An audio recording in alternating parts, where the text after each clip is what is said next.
मैं देवेंद्र कुमार, जाति मुक्त भारत, हरिनगर, दिल्ली। आज मैं नागपाल जी से बात करूंगा, छुआछूत के विषय में बात करूंगा। नागपाल जी, मैं वैसे तो जानता हूं और आपको बड़ी भीड़ में खींचकर मैंने देखा कि आज नागपाल साहब से मुलाकात हो गई तो बहुत खुशी हुई। तो मैं सबसे एक ही सवाल करता हूं, और राजेंद्र पाल गौतम जी से मैंने यही सवाल किया था कि संविधान लागू हुए लगभग 75 साल बीत गए हैं, छुआछूत समाप्त क्यों नहीं हुआ और ये किसकी जिम्मेदारी है? देखिए, जितना मैं समझता हूँ इसमें मुझे लगता है कि जाति जिस इंसान ने बनाई है वो बड़ा चंट चालाक है, और जिससे जाति को फ़ायदा है, जाति बने रहने से जिसको फ़ायदा है वो जाति को ख़त्म क्यों करेगा, और जिससे नुकसान है वो जाति को ख़त्म करेगा। अब नुकसान किसको, ये देखने वाली बात है। नुकसान है SC ST OBC को, और उसमें क्या है कि उसमें जो ऊपर की जातियाँ हैं वो जाति खत्म करना नहीं चाहती। भाई ब्राह्मण क्षत्रिय वैसे क्यों जाति खत्म करेगा? उसको तो जाति के आधार पर मंदिर में पुजारी बनाया जा रहा है, उसको जाति के आधार पर सम्मान मिल रहा है, उसको लोग पंडित जी पालागू बोल रहे हैं, उसके लोग पैर छू रहे हैं, उस पर चढ़ावा चढ़ा रहे हैं, तो वो जाति को क्यों खत्म करेगा? जिन लोगों को जाति के आधार पर नुकसान है वो जाति को खत्म करने की लड़ाई लड़ रहे हैं। लेकिन उनमें समस्या ये है कि उनमें भी मैं तो ये मुझसे नीचा, ये मुझसे नीचा, मैं इससे बड़ा, ये मैं इससे बड़ा और मैं इससे बड़ा, और ये जो मैं इससे बड़ा होने वाली कहानी है ये जाति को खत्म नहीं होने दे रही है। इसके लिए मैं कहता हूँ कि ऊपर वाले लोग जाति खत्म नहीं करेंगे कभी, जाति खत्म होगी नीचे से। उदाहरण के तौर पे एक बिल्डिंग है, अगर बिल्डिंग को आप ऊपर से तोड़ना शुरू करोगे तो एक एक ईंट गिरानी पड़ेगी, उसमें मेहनत लगानी पड़ेगी। लेकिन अगर बिल्डिंग को आप नीचे से तोड़ दो तो भरभरा के सारी गिर पड़ेगी। तो जिस दिन आप जातियों को नीचे से खत्म करना शुरू कर दोगे उस दिन ये जातिगत जो ढांचा है, जो सिस्टम है, जो वर्णव्यवस्था पे टिका है, ये सारे का सारा ढह जाएगा। और उन मनुवादी सोच के लोगों को, उन हिंदूवादी सोच के लोगों को जो जातियों को बनाए रखना चाहते हैं, उनको खतरा यही है कि जिस दिन इस देश का मूल्यवासी जाति को नीचे से खत्म करने पर उतारू हो गया, जिस दिन भंगी चमार से शादी करने लगा, चमार धोबी से शादी करने लगा, खटीक वाल्मीकि से शादी करने लगा, शेड्यूल कास्ट किया हुआ सारी जातियाँ जाति तोड़ करके शादियाँ करने लगेंगी, OBC की जातियों में रोटी बेटी का लेनदेन शुरू हो जाएगा। जिस दिन SC ST OBC जातियाँ खत्म करके आगे बढ़ेगा तो ऊपर की जातियों को पूछेगा कौन? और या फिर जो बुद्ध का सिद्धांत है, मानव मानव एक समान वाला, वो सिद्धांत ही है जो जाति को खत्म कर सकता है। और जाति को खत्म करने के लिए सबसे पहले इस देश के मूल निवासियों को अब कमर कसनी पड़ेगी, और जैसा मैंने बताया कि बिल्डिंग को नीचे से तोड़ना पड़ेगा, और नीचे से सिर्फ जो नीचे की जातियाँ वही तोड़ सकती हैं। तो आप ये सीधे से ये संदेश देना चाहते हैं कि SC ST OBC के लोगों को अब सभी की जातियां मर्ज करके एक महाजाति का निर्माण करना होगा यदि आप दिल्ली की सत्ता प्राप्त करना चाहते हैं।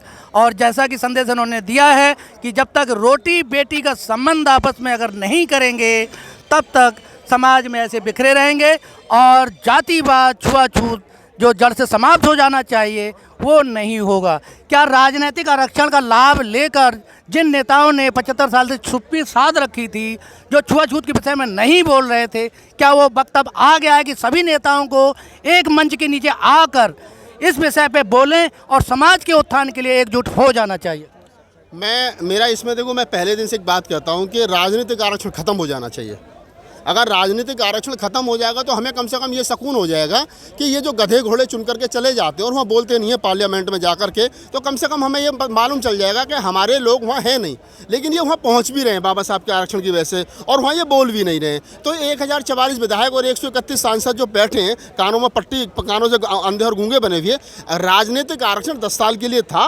बाबा साहब डॉक्टर अम्बेडकर को पता था कि ये समाज को पंगु बना देगा, इसलिए मैं ये कहता हूँ कि 75 साल इसको हो गए और ये चुपचाप हर 10 साल के बाद इसको बढ़ा लेते हैं। तो राजनीतिक आरक्षण सबसे पहले समाप्त होना चाहिए। राजनीतिक आरक्षण खत्म होगा तो ये जो दंभ भरने वाले लोग हैं, जो ये कह रहे हैं कि हम में क्वालिटी नहीं होती तो हम जीत के थोड़ी आ जाते, बहुत से गधे तो ये भी कह देते हैं कि जी डॉक्टर अम्बेडकर कभी चुनाव नहीं जीते लेकिन हम चुनाव जीते, तो उनको कम से कम वो जो दंभ भर रहे हैं ना, वो दंभ खत्म हो जाएगा। फिर मैं उनसे पूछूंगा कि अब तुम गाँव का प्रधान बन करके दिखाओ। तो राजनीतिक आरक्षण पूर्णतः खत्म होना चाहिए, तभी ऐसे गधे घोड़े चुनाव जीत करके जाना बंद होंगे। और फिर जो राजनीति के लिए लोग बने हैं, जो सही मायने में डिजर्व करते हैं, वो लोग राजनीति में चुन करके जाएंगे। समाज उनको अपना नेता मानेगा। मान्यवर साहब काशीराम की तरह, VP मौर्य की तरह, संगवीर गौतम की तरह, बहन कुमारी मायावती की तरह, और जिग्नेश मेवानी नया लड़का निकल करके आया, निर्दलीय सीट पर लड़ा, और बहुत सारे लोग आ रहे हैं, तो वो समाज का नेतृत्व करेंगे। मतलब आप ये कहना चाहते हैं अगर राजनीतिक आरक्षण अगर समाप्त हो गया तो हमारे समाज के लोग एक भी बीजेपी या कांग्रेस में दिखाई नहीं पड़ेंगे, क्योंकि वो लोग कभी भी जनरल सीट से हमारे समाज के लोगों को नहीं लड़ाते। जी बिल्कुल। मेरा देखिए, वो क्यों लड़ाएंगे?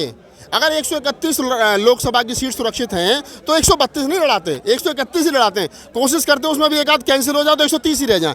तो आप ये समझिए कि वो फिक्स है, ना फिक्स है 1 इंच ऊपर, ना फिक्स है 1 इंच नीचे, तो वो वहाँ तक फिक्स है। और जिस दिन वो ख़त्म हो जाएगा, जिस दिन वो दीवार हट जाएगी, तो या तो आप उनके ताकत के साथ लड़ोगे या आप अपनी ताकत के साथ लड़ोगे। ये जो अभी तक जो बीजेपी और कांग्रेस के लोग, आम आदमी पार्टी के लोग जो गोटियाँ सेट करते हैं कि ये वाला कुत्ता ठीक रहेगा, ये अच्छी पूँछ हिला लेता है, ये वाला अच्छी पूँछ हिला लेता है, ये ठीक म्याऊं म्याऊं कर लेता है, कौन सा सबसे ज़्यादा नालायक है, SC ST का कौन सबसे ज़्यादा नुकसान कर सकता है, उसे लेकर आओ, उसे MLA MP बनाओ। उनके सामने क्या नाम है, इनका एट्रोसिटी एक्ट खत्म कर देना। इनके सामने इनकी मनीषा वाल्मीकि कांड हो जाएगा। अब मनीषा वाल्मीकि कांड को आप देख लीजिए, हाथरस में सांसद कौन था? वाल्मीकि। किस समाज, बेटी किस समाज की थी? वाल्मीकि। किस पार्टी से था? बीजेपी से था। क्या हुआ? कोई प्रोटेस्ट हुआ?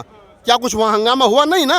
तो हमारी बहन बेटियों की इज्जत लुटती रहे और हमारे नेता जो बैठ करके कानों पे पट्टी बांध करके बैठे रहे, तो ये तो ठीक नहीं है ना। और वो सिर्फ इसलिए कि हमारी सीनियरिटी बढ़ रही है, हम दोबारा भी सांसद बन जाएंगे, हम दोबारा MLA बन जाएंगे। तो ऐसे MLA MP बनने से तो ज़्यादा बेहतर है कि राजनीतिक आरक्षण खत्म हो जाए, तो कम से कम हम लोग ये कहना बंद कर देंगे कि यार हमारा कोई नेतृत्व करने वाला नहीं है, इसलिए हमारा शोषण हो रहा है। 131 सांसद, ये बहुत बड़ी ताकत है जो उन्होंने कही कि अगर वो हमारी पार्टियों से, बहुजन समाज की पार्टियों से जीत करके अगर वो जाएंगे तो अपनी आवाज़ बुलंद कर पाएंगे। अगर कांग्रेस BJP की पार्टियों से लोग जीत कर जाएंगे, वो अपनी आवाज़ बुलंद नहीं कर पाएंगे। ये